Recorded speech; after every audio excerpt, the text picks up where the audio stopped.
નમસ્કાર મિત્રો. જો તમે આઈટી પ્રોફેશનલ હો અને બેન્કિંગ સેક્ટરમાં જોડાવા માંગતા હો તો તમારા માટે એક જબરદસ્ત સમાચાર છે.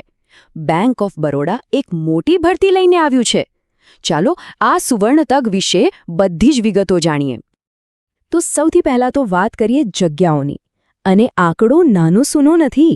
કુલ 418 આઈટી સ્પેશિયલિસ્ટ ઓફિસરની જગ્યાઓ છે. આ બતાવે છે કે આ કેટલી મોટી તક છે. તો આજે આપણે શું જાણીશું? આપણે જોઈશું કે આ ભરતીમાં કોણ અરજી કરી શકે છે, પગાર કેટલો મળશે, પસંદગી કેવી રીતે થશે અને સૌથી અગત્યનું, અરજી કરવાની પ્રોસેસ અને છેલ્લી તારીખ શું છે. સારું, તો ચાલો શરૂ કરીએ અને પહેલાં તો એ સમજીએ કે આ તક ખરેખર કેટલી મોટી છે. જુઓ, બેંક ઓફ બરોડા, જે ભારતની સૌથી મોટી સરકારી બેંકોમાંની એક છે, એ પોતાના ઇન્ફોર્મેશન ટેકનોલોજી એટલે કે આઈટી ડિપાર્ટમેન્ટ માટે આ ભરતી કરી રહી છે. અને આ ભરતી કોઈ એક લેવલ પર નથી. જુનિયર, મિડલ અને સિનિયર મેનેજમેન્ટ એમ ત્રણેય ગ્રેડ માટે જગ્યાઓ ખાલી છે. હવે આવે છે સૌથી અગત્યનો સવાલ. આ જગ્યાઓ માટે કોણ અરજી કરી શકે છે?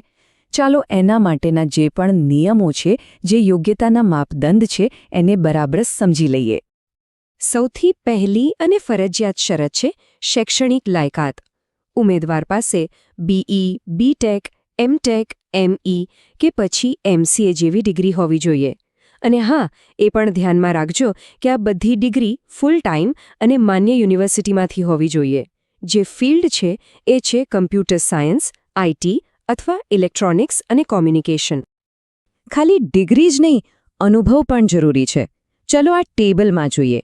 જો ઓફિસર એટલે કે જુનિયર મેનેજમેન્ટ ગ્રેડ 1 માટે અરજી કરવી હોય તો ઓછામાં ઓછો 1 વર્ષનો અનુભવ જોઈએ અને ઉંમર 22થી 32 વર્ષની વચ્ચે હોવી જોઈએ. એ જ રીતે મેનેજર માટે 3 વર્ષનો અનુભવ અને ઉંમર 24થી 34 વર્ષ. અને સિનિયર મેનેજર માટે 5 વર્ષનો અનુભવ અને ઉંમર 27થી 37 વર્ષની વચ્ચે હોવી જરૂરી છે. એકદમ સીધું અને સરળ છે. હવે વાત કરીએ એ મુદ્દાની જે બધા જ જાણવા માંગે છે, પગાર. આખરે આ સ્પેશિયલિસ્ટ પોસ્ટ માટે સેલેરી શું મળશે? ચાલો જોઈએ. તો અહીં તમે પગારનું માળખું જોઈ શકો છો. JMG/SI એટલે કે ઓફિસર લેવલ પર પે સ્કેલ 48,480થી શરૂ થઈને 85,920 સુધીનો છે. MMG/S2 એટલે કે મેનેજર માટે એ 64,820થી 93,960 સુધીનો છે. અને MMG/S3 એટલે કે સિનિયર મેનેજર માટે તો 85,920થી લઈને 1,05,280 સુધીનો પે બેન્ડ છે. અને ખાસ વાત, આ તો ખાલી બેઝિક પે છે. આની ઉપર બીજા ઘણા બધા ભથ્થા અને લાભો પણ મળશે. ઓકે, તો લાયકાત ખબર પડી ગઈ, પગાર પણ જાણી લીધો. પણ આ નોકરી મળશે કેવી રીતે? એની પસંદગી પ્રક્રિયા શું છે? ચાલો હવે એના પર નજર કરીએ. આખી સિલેક્શન પ્રોસેસ મુખ્યત્વે 3 ભાગમાં વહેંચાયેલી છે. પહેલું સ્ટેપ છે ઓનલાઇન ટેસ્ટ, જેમાં રીઝનિંગ, અંગ્રેજી, ગણિત અને પ્રોફેશનલ નોલેજ એટલે કે વિષયને લગતા જ્ઞાનની પરીક્ષા થશે.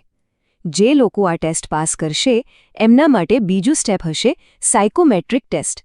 આ ટેસ્ટ વ્યક્તિત્વ અને વ્યવહારને સમજવા માટે હોય છે.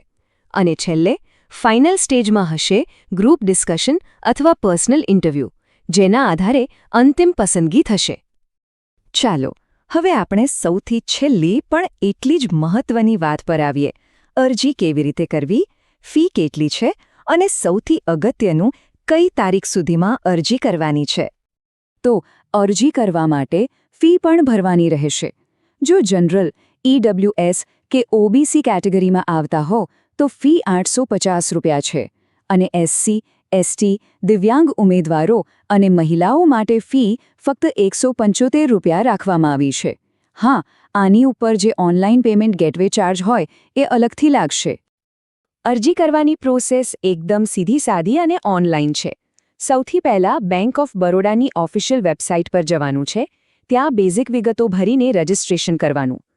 પછી ફોટો, સહી અને બીજા જે જરૂરી ડોક્યુમેન્ટ્સ છે એ અપલોડ કરવાના.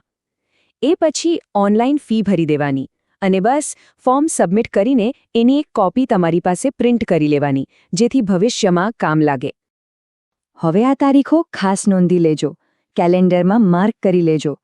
ઓનલાઈન અરજી 30 જાન્યુઆરી 2026થી શરૂ થશે અને ફોર્મ ભરવાની છેલ્લી તારીખ છે 19 ફેબ્રુઆરી 2026. મારી સલાહ છે કે છેલ્લી ઘડીની રાહ ન જોતા સમયસર ફોર્મ ભરી દેજો. તો જોયું તમે? આ માત્ર એક સામાન્ય બેંકની નોકરી નથી. આર્ટિફિશિયલ ઇન્ટેલિજન્સ, ક્લાઉડ, ડેવલપમેન્ટ જેવા આજના લેટેસ્ટ ટેકનોલોજી ફિલ્ડમાં કામ કરવાની આ એક મોટી તક છે, અને એ પણ સરકારી બેન્કિંગ સેક્ટરમાં. તો શું આ કરિયરનો નેક્સ્ટ મોટો સ્ટેપ હોઈ શકે છે? જરા વિચારજો.